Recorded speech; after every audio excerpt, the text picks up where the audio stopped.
Pacific College area is redefining San Diego's dining scene. It's more than just a tasting event. Actually, it's a whole experience for foodies like us to explore the growth and transformation that's turning the college area into the new heart of San Diego's dining destination. And with over 25 local establishments participating, you can enjoy a self-guided tour of the area's best eateries that promises a rich variety of flavors. Joining us now live in studio is Jim Schneider, the Executive Director of the College Area Business District, with what's in store for this inaugural event. Jim, thank you for joining us. We appreciate it. Thank you for having me. Talk about this a little bit. This is the inaugural event. What can attendees expect?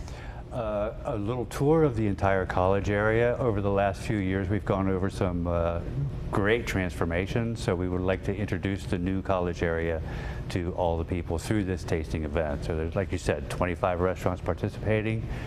It'll be Sunday, the September 29th from 11 to 3, so it's a little 4-hour tour and a little happy hour afterwards as well. Sounds great. So you said 25 establishments are participating. So what kinds of food will actually be featured?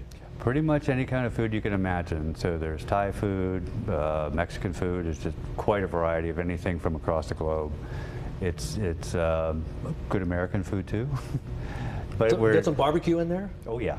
Yes, we do. We know there is some college. I think I know who it could be. And I know who it could be too. Yeah. You talked a little bit about the happy hour. Let's talk about the wine, the pubs, things like that that are going to be featured as well. We have there's two different kinds of tickets. So the first ticket is the general admission ticket, and those are $40, available online now at tasteofcollegearea.com. And then the VIP tickets, and the VIP tickets are everything you get with the general admission plus a discounted drink at 5 different locations of bars. So those bars will include, for example, Dirty Birds, the Luau, which is a relatively new bar that's opened up that has just been a big hit. Majorette, so they're kind of a Ooh, I see bar. Handel's Ice Cream. Yes, and Majorette, which is the upscale dive bar. We want to know, we asked about barbecue because we think we know who may be participating in this, and we've been there many times. Let's see if we're right. Does it start with a C? Yes, it does. Okay, go ahead. Corbin's Q. Yes. Yeah. Oh, so good. It is exactly. really good. Yeah. He's been extremely successful with starting up there in his young age and growing his business to quite the college area staple, shall we say. Absolutely. Let's talk a little bit about the menus for this occasion. You know, people buy a ticket. What can they get for it? Is it a special menu that each place is preparing, or certain items that they're preparing? It's the house specialties. So whatever their signature dishes are that they want to offer, just a sample, since there's so many restaurants in a short period of time.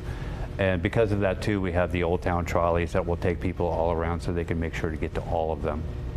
So you're talking about tickets and everything. So again, some people may have not caught that. So what is all included, or can you tell us how much the tickets are? Sure, I can. Tickets are $40 in advance for the general admission, $45 the day of, and the VIP tickets are $50, and you have to be 21 or over for those. Sure. You know, this is wonderful. Like, it's right here. This is the event information. Sunday, September 29th, 11 to 3 p.m. General tickets, there you go, $45, and VIP tickets are $50. One of the things that I think a lot of people don't do in these kinds of events really give them an opportunity to explore their neighborhood and the place that they live in, and also places that they don't live in and that they can find out about. The college area has really gone through quite a redevelopment over the past couple of years. Still going through that as well. So in the past 8 years, what our organization has done is focus on the commercial corridor and tried to attract good, viable businesses and new development to the area. And we're still seeing some of that development happening, but we figured now is a good time to start showing off what we have. Well, you know, when I first came here, I missed Tower Records over there. You can't eat the records, but you know what I'm talking about, where it was. But that area, as Maria said, has just really exploded, and it's a good thing. So this event is one way to see it. If you've never been down there, it's really amazing, isn't it, Jim? It is, especially some of the developments that have happened on SDSU campus, San Diego State University campus. They've had some major investments right along the commercial corridor, and it's been a really nice boon to the area. Well, let's pull up that information once again. We'll have more information about the Taste of the College Area. Of course, that will be on our website, fox5sandiego.com. Just click on the Scene on Fox 5 tab. Jim, thank you so much for joining us here at Fox 5. We appreciate it. Been a pleasure. Say a little Corbin for us. I will. All right. Thank you, Jim.